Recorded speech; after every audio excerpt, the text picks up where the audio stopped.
It's all happening in the world of mixed martial arts right now. The PFL just put on a great event in Dubai.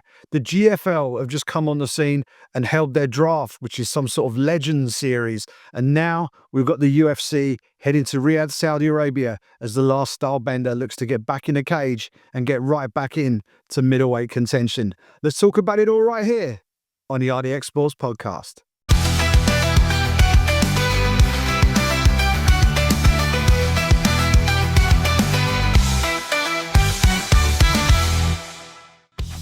Ladies and gentlemen, welcome to the RDX Sports Podcast. I'm Simon Head, and it has been a busy few days in the world of mixed martial arts. The PFL have just held their first PFL Road to Dubai Champions Series event over there in Dubai. Used to be called the Bellator Champions Series. They moved it around a lot. This Road to Dubai Champions Series, which we'll see what they do with that. First thing they need to do, shorten the name a little bit. Let's make it easier for us journos to get some headlines done. You put that at the front of a headline, we've got no space left. Come on, Don Davis, help a man out. Shorter titles for your events, please. But the actual event itself was an unqualified success, I think. It was played in front of a full house at the Coca-Cola Arena over there in Dubai, who seemed really into all the fights all the way through. Lots of relatively local talent on that card, which I think certainly helped. But in terms of global interest, it was really all about the top two fights on the card. Vadim Nemkov, how will he look as he continues his journey at heavyweight?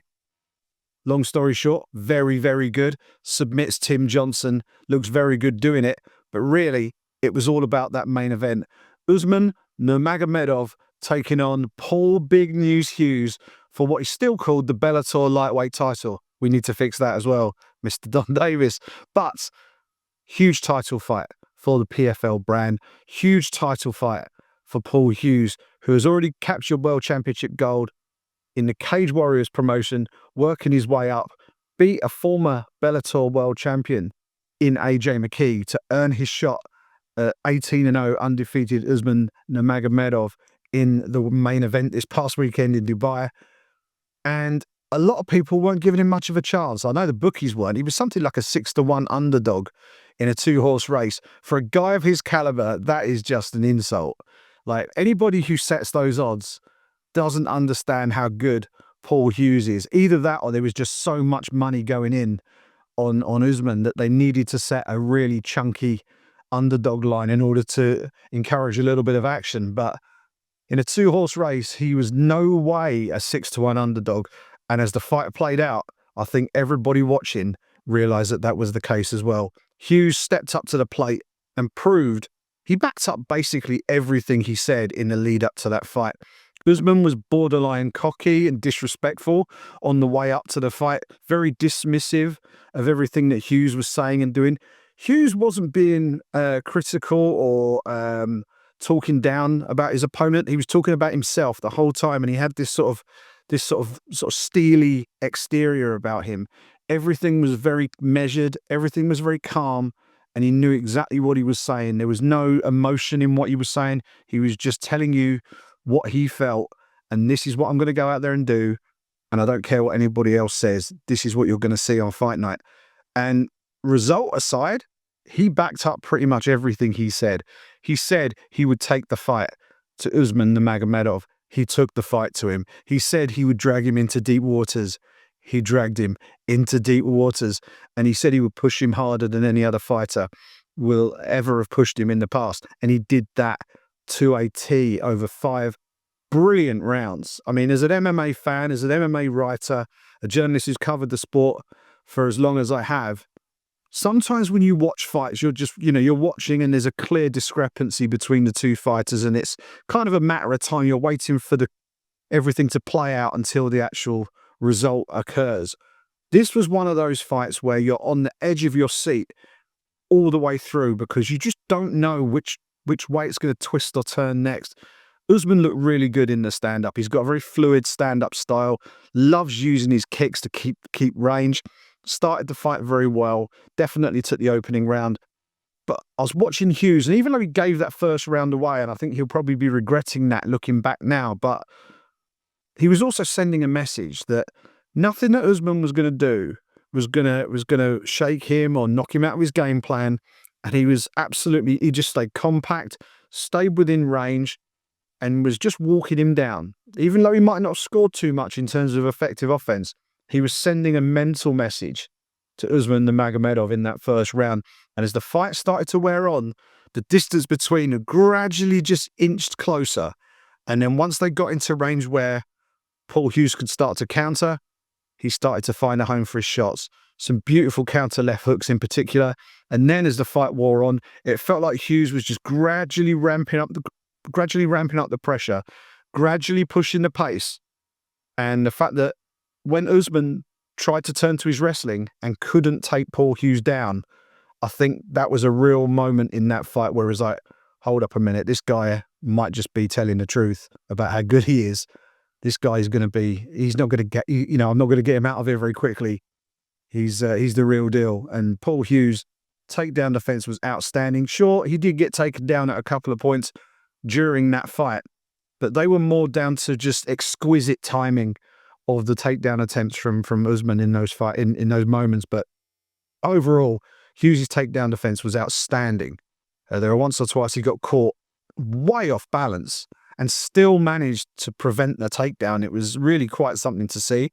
And when he was taken down, in most of those situations, he was able to work his way back to his feet each time. And each time that happens, you get that positive rush of energy that, yeah, I've proved you wrong now. Okay, you managed to get me down, but I'm back up again now. And that would have only helped Paul Hughes' confidence.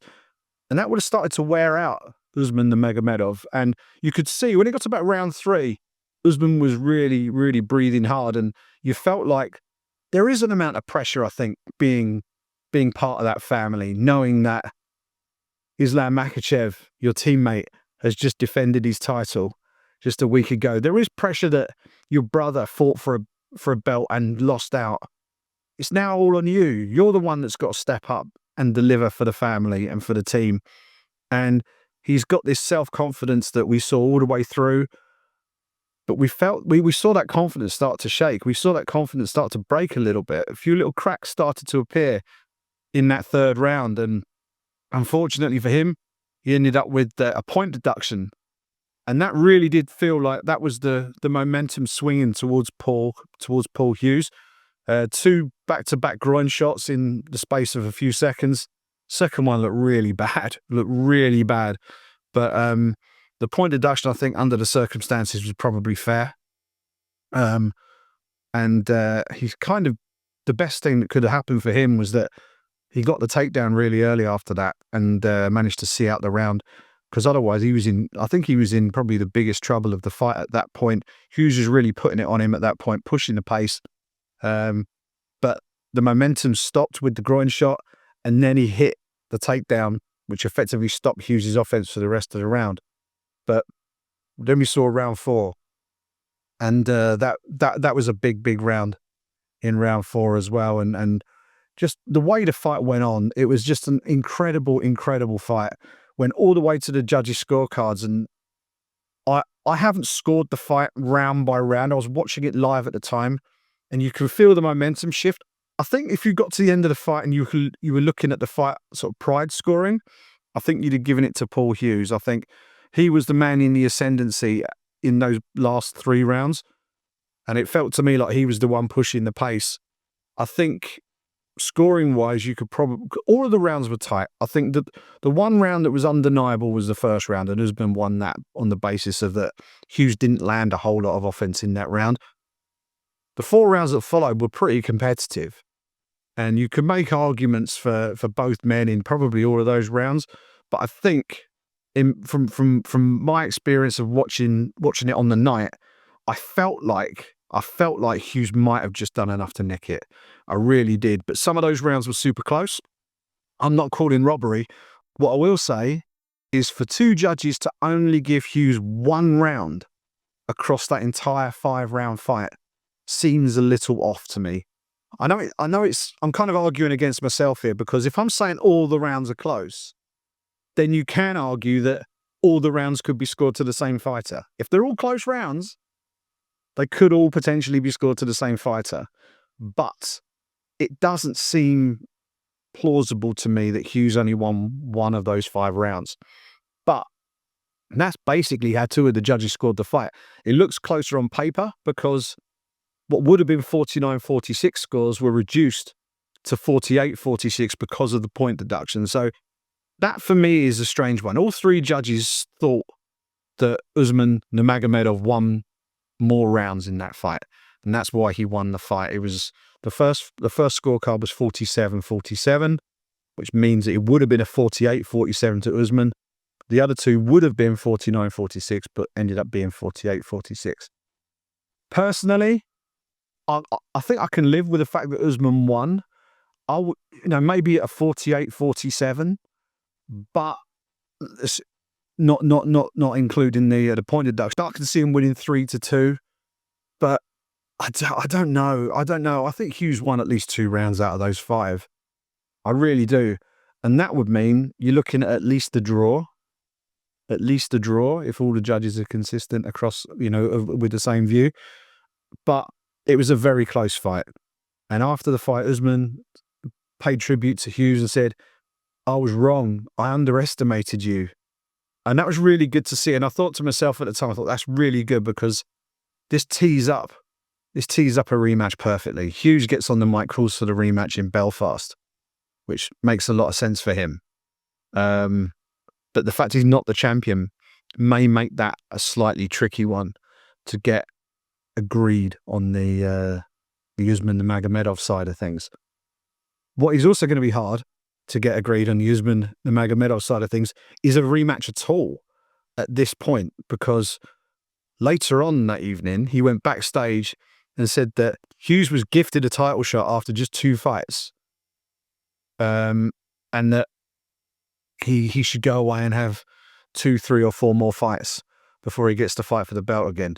Clearly, that's nonsense, right? No one actually believes that makes sense. There's not this huge queue of lightweight contenders who are absolutely banging down the door for a title fight. There are other fighters knocking around, but when you've had a fight as close as that one, a fight as competitive as that one, and a fight that was as compelling as that one, I don't remember seeing as much buzz on social media for a PFL fight as we saw on the weekend for that particular fight. It was an absolute banger of a fight. The build-up was great. It was sold really well. It was promoted really well. Both fighters played their part in the build-up, and the fight delivered on fight night. Every box was ticked. There's one more box left now, and that is the rematch. We need to get that rematch in the books. It needs to be for the summer.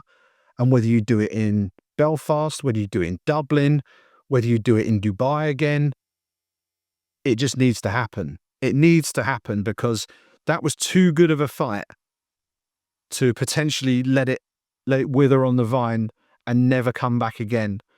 Because you book another title fight, anything could happen. You book the rematch. This is the strongest case for an immediate rematch we've seen in quite a while when it comes to a championship fight. This is a no-brainer, and I think the PFL know this, and I do think that this fight will get booked for hopefully in the summer, later in the year. But absolutely huge night for the PFL. Tip of the cap to them. Really enjoyed the broadcast. It was great having Brendan Loughnane on the commentary for a while there. Dan Hardy doing what Dan Hardy does, absolutely killing it with the analysis. I love the dynamic with him and Sean O'Connell. They're a good commentary team, and I really enjoyed the whole event. Played out beautifully. It was a great night, probably the best PFL event I've seen, and definitely the best PFL main event I've seen. Let's hope that this is the start of many events along those lines. But what they've got is a rivalry that they can hang their hat on now. The worst thing they can do is just let it disappear into the background. They've got to keep going with it while also building other rivalries. But this is the start for them. It feels like they're starting from the beginning a little bit. They're rebooting their season format into tournament format. And now these one-off fights, the more traditional prize fights that we're used to seeing in the UFC, that format of event, this is now like a fresh start for them. And I really do think that this is a great way to kick off. The only downside now is they've got a bit of a gap between now and their next set of events. I think the next scheduled event is like April, which is the start of their tournament. But we'll see how this all goes. But huge night for the PFL. Great night for Paul Hughes, even though he lost. And for Usman Nurmagomedov, he's now 19-0. But if you're the PFL, you sit back and you look at it all and you work it out and you assess everything. You go, the event delivered. Great crowd. The fights delivered on fight night. We have a Nurmagomedov as a champion. He's still undefeated. But we've also got a legit contender who's been in there and given him the fright of his life over 5 rounds. We've got something we can build around here, something we can build on. I'm really excited to see what they do with Usman and with Hughes as things progress in 2025. All right, it was a big weekend for the PFL. It was also a watershed weekend for the GFL, the Global Fight League, a brand new fight promotion out of the United States that is looking to introduce international team-based MMA into the industry.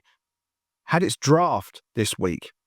Now, anyone who's a fan of American sports loves a draft, right? It's great. It takes you back to the playground days. You're picking teams in the playground. But who are these teams going to comprise, or who are these fighters that are going to represent these different teams? 6 teams have been announced for the inaugural season of the GFL, representing 6 cities around the world. In the United States, we have Los Angeles, we have New York, and we have Miami. In Brazil, we have Sao Paulo. In Europe, we have London. And then we also have Dubai in the United Arab Emirates. So they are our 6 teams. Who are going to be the fighters in these 6 teams? Well, a huge pool of fighters. And I mean, an enormous pool of fighters were quote unquote signed by the GFL. I think they're basically kind of made agreements that if you get drafted, we'll give you a contract to fight for the GFL. And then the draft took place. Very interesting draft, very interesting graphics, very interesting rap song, which, not my bag. Let's put it like that. I thought it was a bit crazy. And all of the lots of AI computer graphic generated versions of these fighters looking like they're about to go and conduct a time heist like they're in Avengers Endgame. But nonetheless, all of the strange presentation aside, what we got was something quite interesting. And if you're a fan of sort of the old school names in MMA, this is almost like a Legends League. And while you've got to be really careful when you're dealing with aging fighters, if you're going to have aging fighters against aging fighters, then I think you can do something with that, provided you've got all the safety checks and balances in place. But what we also have here is a lot of up-and-coming talent as well. They're all being put into the melting pot. There's matchups that are going to be made. And we're going to have fixtures, basically, over the course of the year, by the sound of it. I'm not going to go through every name drafted because I will literally be here all day. But just running through some of the notable names who were drafted. Team Dubai have people like Arlene Blenko, multiple-time Bellator title challenger. Timur Valiev, Russian UFC bantamweight. Who else do we have here? Tofik Musayev, former Rising Grand Prix champion. Tyron Woodley was the #1 pick of the entire draft. He was selected by Team Dubai. Joining him are Abubakar Nurmagomedov, Derek Brunson, Luke Rockhold, Omari Akhmedov, and undefeated Russian heavyweight Ali Isaev, who won the PFL heavyweight belt a couple of years ago, and we haven't really seen him since. But he's now signed to the GFL. So that's the rough makeup of Team Dubai, which will be coached by Javier Mendez and managed by Cain Velasquez. Team Los Angeles. Team Los Angeles features Wales' own Corey McKenna and Jessica Penne, atomweight. They've got quite a strong female lineup. Elima Lay McFarlane and Cynthia Calvillo in the strawweight division. Aspen Ladd and Leslie Smith at women's bantamweight. Other notable names, Uriah Faber is on the team at bantamweight. Chad Mendez, his Team Alpha male teammate, is in at featherweight. Sage Northcutt, who I think was the #2 pick overall and the first round pick for Team LA, he's in at lightweight, and his lightweight teammate will be El Kukui, Tony Ferguson, who his departure from the UFC, I think, was announced earlier in the day. He's now a part of the GFL. Any European MMA fans will recognise Lewis Glisman, who last time we saw him was fighting in Octagon and scored one of the submissions of the year back in 2023. But some interesting names in there. Rashad Evans was listed, but I don't think he's now part of that team. So there's obviously some things to iron out there. Frank Mir and Andrei Arlovsky, two former UFC heavyweight champions, will be the heavyweights.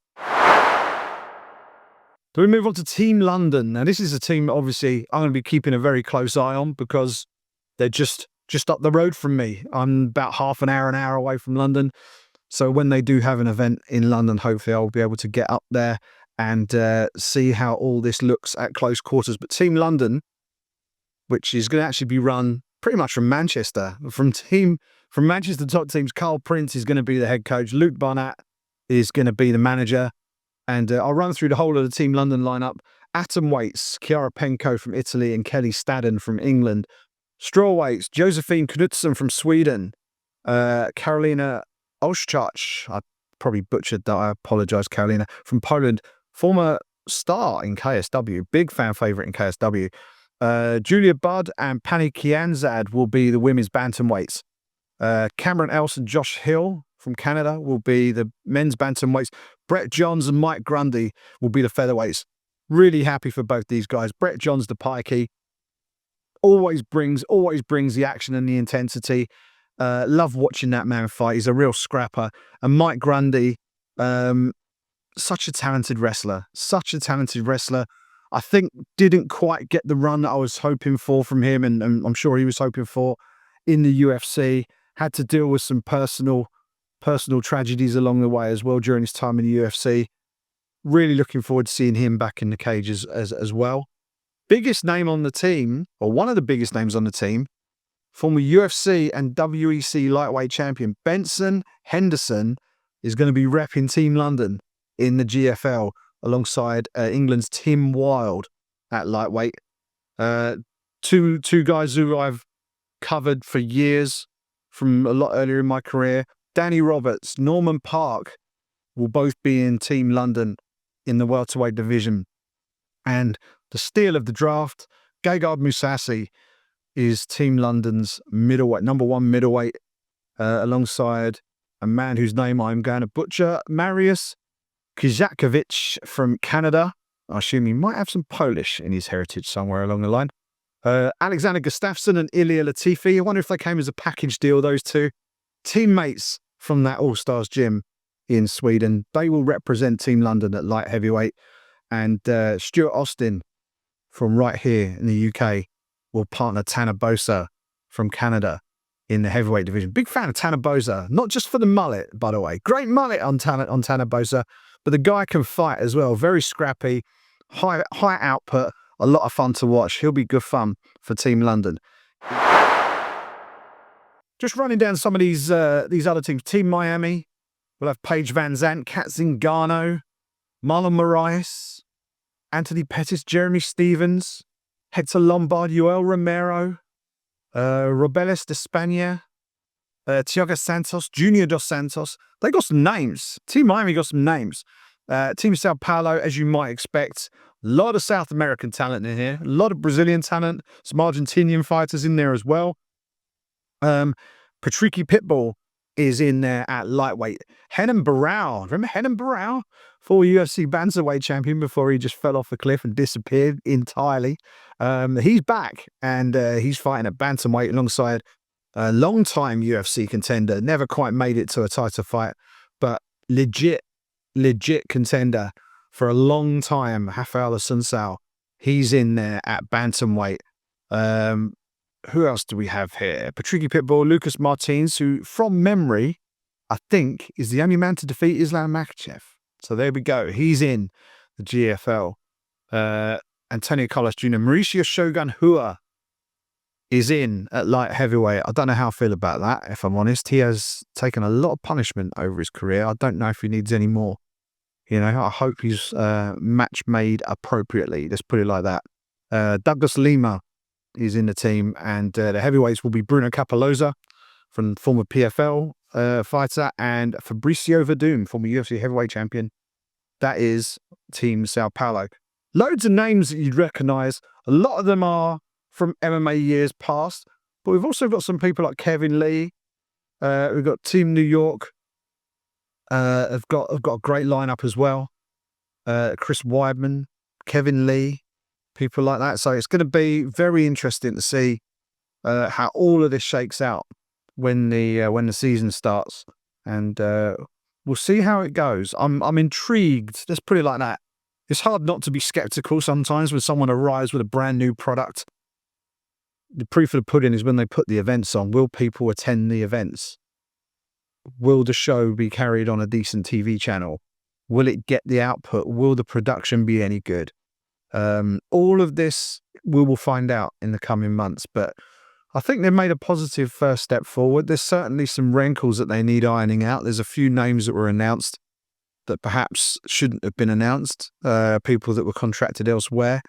So there's a few little things they need to sort out, but looking forward to seeing how things progress with the GFL. Or when they come over to London, I'll make sure I can get my backside over there and check it out in person to see what it's all about. But there's a lot of British names on there that I'm really pleased to see are finding somewhere else to fight, because they've put the hard yards in and entertained the fans over here on this side of the pond for many years. And if they're still in their position to continue their careers, giving them the biggest stage possible is only a good thing. So I wish everybody all the best, and I hope that this turns into a success and adds another interesting avenue, an interesting channel for us to enjoy mixed martial arts in 2025 and beyond. All right, we've had the PFL, we've had the GFL, but the biggest dog in the yard, of course, is the UFC. We are back in action in the octagon this weekend in Riyadh, Saudi Arabia. UFC Saudi Arabia is a fight night event that they have loaded the deck with some pretty tasty looking fights. I have to say, top of this card looks like absolute. It's going to be a lot of fun. I think this card is going to be a lot of fun, not least because it's going to be a decent time of day for us guys on this side of the pond. Anybody stateside, you might have to get up a little bit early. I'm really sorry. We do this all the time, but this time it's going to be on at a decent time for us Brits. Israel Adesanya versus Nassourdine Imavov is the main event. Israel Adesanya, this is an incredible stat. Fighting in his first non-title fight in almost 6 years. That's mad. And it's not like he's been inactive. He has fought a lot. He's been one of the most active title fighters in the UFC over that span of time. And, for him to be in his first non-title fight in 6 years just speaks to the quality of Adesanya and the fights he's been in. I just pulled up his record. Like, the last time he fought in a non-title fight was against Anderson Silva at UFC 234 in February 2019. 10th of February 2019. And here we are. That fight that this weekend I think will be the 1st of February. So it's almost 6 years. Almost 6 years. But every other fight since that Anderson Silva fight has been a title fight. Kelvin Gastelum wins the interim title. Robert Whittaker unifies the title, becomes undisputed champ. Yoel Romero, Paulo Costa moves up to light heavyweight, still a title fight, loses to Jan Blachowicz for the light heavyweight title. Back to middleweight, defending the title again.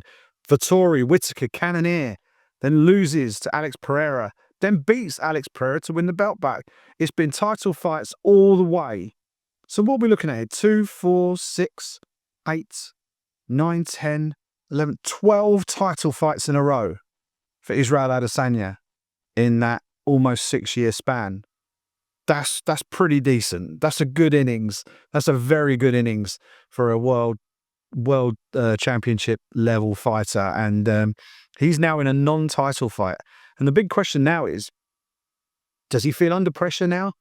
Does he feel like he's got to win this to get straight back into title contention again? Well, I did a story on him earlier today, and he says he's not feeling the pressure. This is just and he's not out of the title picture at all. He's Israel Adesanya. He's always in the title picture. You look at all the guys at the top of the division, he's been in there with all of them. So, depending on how it all pans out, Dricus du Plessis takes on Sean Strickland in a rematch for that middleweight title at UFC 312 in a couple of weeks' time.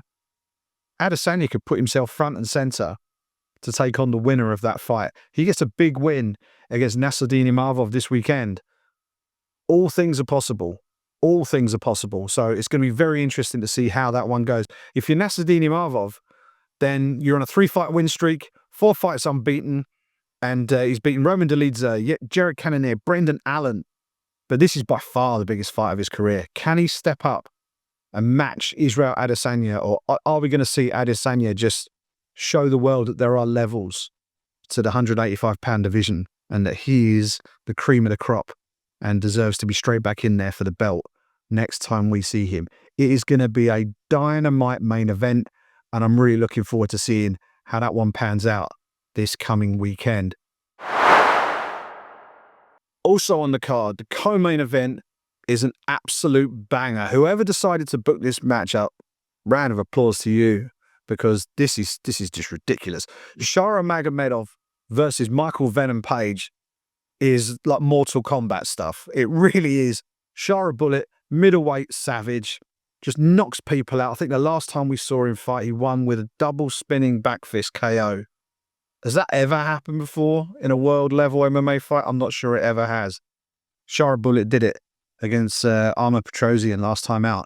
One of the early contenders for knockout of 2025. He's fighting Michael Venom Page, welterweight contender, long-time former Bellator welterweight contender, and a walking highlight reel. Very much a different style of striker to Shara Bullet Magomedov. But these two, I don't know how this is going to pan out. I just feel like something absolutely crazy is likely to happen in this co-main event fight. It's at 185 pounds. MVP just opted to take it, I think because it made sense to him. He's coming off Christmas, doesn't have to do the weight cut. He's a big guy at 170 pounds, big, rangy, long reach, long limbs. So fighting up 185 is no problem at all for MVP. But he's in there with a 185-pounder who can really bang. So this is going to be a really interesting fight to watch, because if Page can keep making Shara Bullet miss, then he could make him pay. And that would be a real feather in the cap for him. If he could get a highlight reel finish over a legit 185er and then move back down to 170 and say, give me the best you've got, I want to go for the title, that would be pretty special. But there is also a very, very serious occupational hazard of stepping into the cage with Shara Bullet Magomedov, because he's just so powerful and wild in the cage. We'll see how this one goes. This is going to be absolutely off the chain. The perfect co-main event for this event. I think it's going to be absolutely insane. From the walkouts to the stare down to the fights, it's going to be something very, very special. Also on that main card, we have Sergey Pavlovich versus Jairzinho Rozenstruik. Now, I know I'm probably going to jinx this by saying this, because I have form of jinxing fights, but surely the judges are not going to be needed for that fight. Both of these guys, certified knockout artists, and we both have seen in prior fights that they can both be hurt. Let's see how this one goes. Sergey is probably going to be a man on a mission after the last couple of fights have not gone his way. Jairzinho Rozenstruik, you do not want to stand in front of that man because his knockout power is ridiculous. So it really is. It's going to be whose chin gets touched first, I think. It's going to be blink and you'll miss it stuff in the heavyweight division. Also on that main card, Said Nurmagomedov versus Vinicius Oliveira. That will be lively at 135 pounds. And Mohamed Naimov versus Khan Offley will kick off the main card. We've lost a fight off the main card, I believe. The Andre Muniz fight, I believe, is off the main card. I think there was some visa issues getting him over to Saudi Arabia. So that fight's off the card. But looking down the prelims, we've got Shamil Gaziev, who very popular heavyweight fighter in that part of the world. repping Bahrain, or it has been repping Bahrain in the past, taking on Thomas Peterson. Abdul Karim Al-Sawadi against Balaji Oki. Terence McKinney versus Damir Hadzovic. That's going to be an absolute banger for as long as that one lasts as well. McKinney is proper sort of feast or famine at lightweight. He either knocks you out quick or he gets caught himself. So that's going to be very exciting. Hadzovic is someone who doesn't like to take a backward step in his fight. So expect that one to be lively. Faraz Ziam, who's in superb form. I think he's won 4 in a row now. His last fight, he actually got his first ever UFC finish. Looked really good doing so, stopping Matt Frivola in Paris. He's taken on Beast Boy Mike Davis, real gritty competitor at 155 pounds. That'll be a good one. We've got Yasmin Yazdavicius versus Mayra Bueno Silva. That'll be a good fight at women's flyweight as well. And we've got a couple more fights at the bottom of the card. Bogdan Grad versus Luke Alexander, and Hamdi Abdelwahab versus Jamal Pogues, heavyweights in the cage to open up the night. UFC Saudi Arabia, early start, and I think it's going to be a lot of fun. We've had a lot of fun from Dubai this past weekend, and I think that fun factor is going to continue in Riyadh, Saudi Arabia this weekend, culminating with 2 brilliant-looking middleweight fights at the top of that card. Shara Bullet versus Michael Venom Page, and the main event, Israel Adesanya versus Nassourdine Imavov. It should be an absolute cracker. That's just about all we got time for on the RDX Sports Podcast this week. Please do give us a like, give us a subscribe, give us a follow on all the socials. I'm at Simon Head Sport. Also, follow all the RDX channels across all the different social platforms as well. We've got a lot of fights coming up this weekend. We've got lots of stuff coming down the line as well. We will give you plenty of coverage of all of it on the RDX Sports blog, blogs.rdxsports.com. Stay locked on my socials. You'll get loads of information and stories and links to my various coverage on there as well. Lots to talk about, I'm sure, after this event. It looks like we're going to have a lot of finishes. It looks like we're going to have a lot to talk about. And we may just have a former UFC champion putting himself right back at the front of the queue to challenge for his old title and maybe, just maybe, become a 3-time UFC middleweight champion of the world. Enjoy the fights this weekend, ladies and gentlemen, and I'll speak to you next week.